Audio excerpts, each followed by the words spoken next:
High, আপনি কি Android নিয়ে কাজ করছেন? এখনো কি নেটিভ অ্যান্ড্রয়েড নিয়ে কাজ করেন? তাহলে এই ভিডিওটি আপনার জন্য।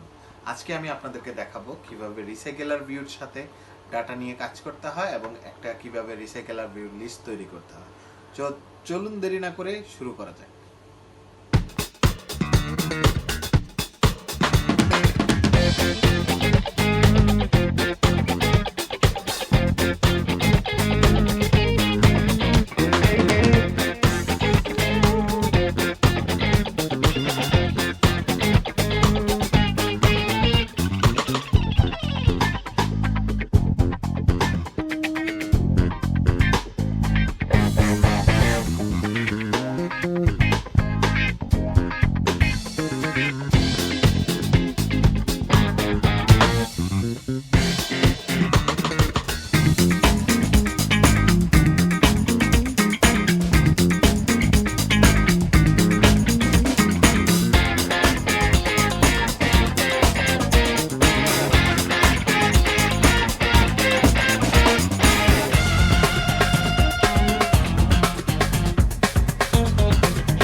এমন আরো ইন্টারেস্টিং ভিডিও পেতে আমার পেজটি অবশ্যই ফলো দিবেন, আমার ইউটিউব চ্যানেল সাবস্ক্রাইব করবেন। দেখা হবে নতুন কোনো টপিকে, নতুন কোনো ভিডিওতে। তার আগ পর্যন্ত নেক্সট ভিডিওতে আপনি কি দেখতে চান সেটা আমাকে অবশ্যই কমেন্টে জানাবেন। আল্লাহ হাফিজ।